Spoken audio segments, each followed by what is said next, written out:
Assalamualaikum warahmatullahi wabarakatuh. Kami dari kelompok 7 ingin mempresentasikan kelompok kami tentang materi chapter 11 tentang kesetaraan gender. Sebelumnya, izinkan kami untuk memperkenalkan diri kami terlebih dahulu. Kelompok kami terdiri dari Andini Rahmawati dengan NPM 90, kedua ada Putri Aprilia Regina dengan NPM 118, ada saya Olivia Dwiyanti dengan NPM 173, ada Ivan Cahya Putra Bahari dengan NPM 178, dan yang terakhir ada Rifki Putra Algifari dengan NPM 183. Oke, selanjutnya kita akan memulai presentasi kita.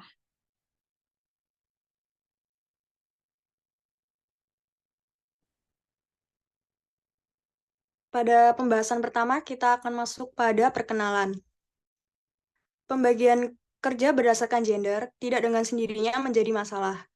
Tetapi karena posisi perempuan seringkali setara dengan upah yang lebih rendah dan seringkali lebih sedikit akses ke posisi-posisi yang berpengaruh, maka keadaan ini menyebabkan banyak diskusi tentang prinsip seleksi, sosialisasi, teori, dan gagasan tentang diskriminasi, serta bias dalam evaluasi dan lain-lain. Ada perdebatan yang sedang berlangsung mengenai apakah praktik birokrasi seperti aturan, prosedur, perundang-undangan efektif dalam mengatasi ketidaksetaraan gender, atau apakah pendekatan non-birokratis, misalnya pengaruh pada budaya dan nilai, lebih baik dari perspektif kesetaraan gender. Next. Makna kesetaraan gender. Secara historis, perkembangan kesempatan yang sama untuk jenis kelamin telah dikaitkan dengan gerakan perempuan. Ketimpangan adalah hasil dari pandangan sosial yang lazim tentang perempuan. Kementerian Denmark mendefinisikan kesetaraan kesempatan atau IO sebagai proyek bersama untuk perempuan dan laki-laki untuk menjamin semua kemungkinan kebebasan untuk menjalani kehidupan yang mereka inginkan terlepas dari jenis kelamin. Tujuan dari Undang-Undang IO dikatakan untuk memajukan kesetaraan antara laki-laki dan perempuan. Artinya, mereka harus memiliki kesempatan dan kemungkinan pengaruh yang sama di semua lapisan masyarakat. Next.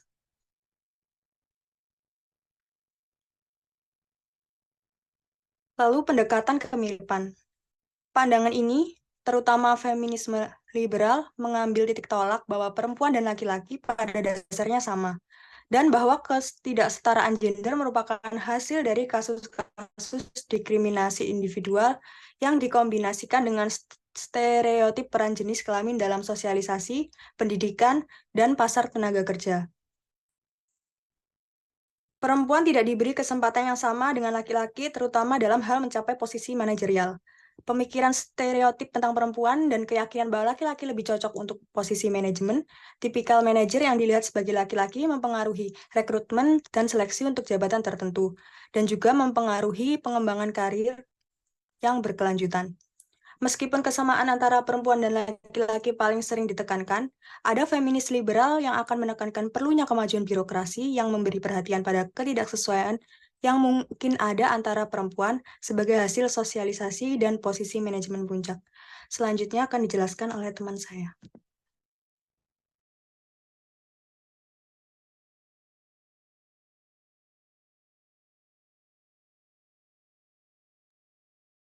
Pendekatan dan kesamaan. Feminis radikal menurut Ferguson 1984 menganggap pengaturan kelembagaan yang ada dalam birokrasi sebagai cacat fundamental dan merusak orang-orang yang bekerja di dalamnya. Mereka harus dilawan atau dihindari dan organisasi alternatif dikembangkan. Organisasi non-birokrasi merupakan tatanan atau tempat separatis, sosial, dan budaya yang menantang nilai-nilai dalam budaya yang didominasi laki-laki. Wanita diyakini memahami dunia dengan cara yang berbeda dan bertentangan dengan rasionalitas pria. Selanjutnya yaitu pengertian birokrasi. Birokrasi adalah bentuk organisasi tertentu dengan pembagian kerja khusus dan merupakan bentuk organisasi yang paling cocok untuk menjalankan otoritas legal.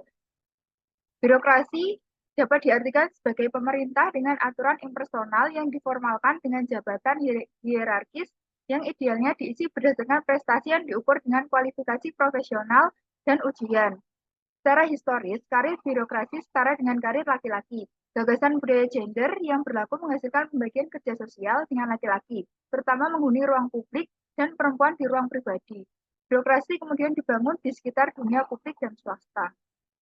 Next.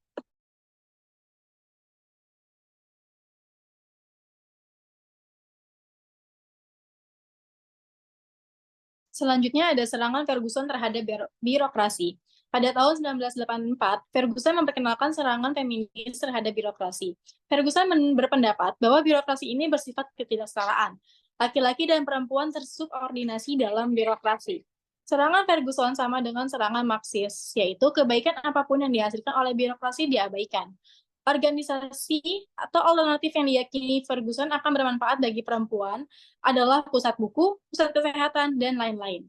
Sangat berbeda dengan birokrasi yang memandang perempuan sebagai tujuan itu sendiri. Terdesentralisasi, egaliter, dan dengan keterampilan kolektif dan informasi yang direpresentasikan sebagai sumber daya untuk dibagikan. Selanjutnya akan disampaikan oleh teman saya.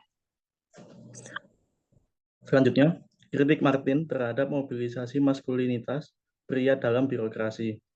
Martin mendefinisikan maskulinitas sebagai praktik yang diwakili atau diinterpretasikan oleh aktor atau pengamat sebagai maskulin. Dalam sistem hubungan gender yang memberi mereka makna sebagai maskulin bergender. Maskulinitas pria dalam birokrasi, pria menggunakan cara sosial yang dikonstruksikan sebagai perilaku feminim untuk tetap memegang kendali dan mempertahankan kekuasaannya. Selain itu, berfokus pada hubungan sosial antar pribadi daripada wanita. Sedangkan wanita jauh lebih memperhatikan tugas-tugas instrumental.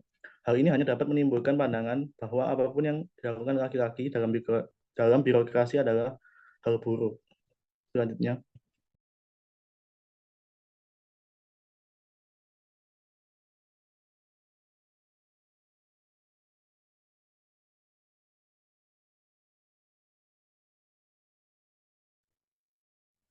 Jadi, kami memberikan kesimpulan bahwa penilaian birokrasi dan non-birokrasi yang lebih adil dan seimbang mengakui bahwa birokrasi tidak harus berdasarkan gender. Birokrasi dapat beroperasi tanpa mempedulikan orang dan bahkan mungkin memiliki beberapa fitur yang mempromosikan kesetaraan gender. Birokrasi juga dapat menguntungkan perempuan profesional lebih dari birokrat laki-laki tingkat rendah, dan wanita pada saat ini sudah mulai naik ke tingkat hierarki organisasi yang lebih tinggi. Tetapi budaya dan norma sosial yang ada di atas tidak menarik bagi beberapa wanita dan beberapa laki, sehingga budaya penting untuk dilihat dan diintervensi. Kehidupan di luar birokrasi akan mempengaruhi kapasitas kerja perempuan.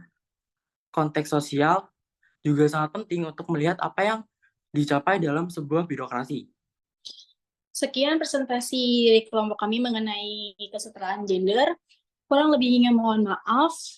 Wassalamualaikum warahmatullahi wabarakatuh.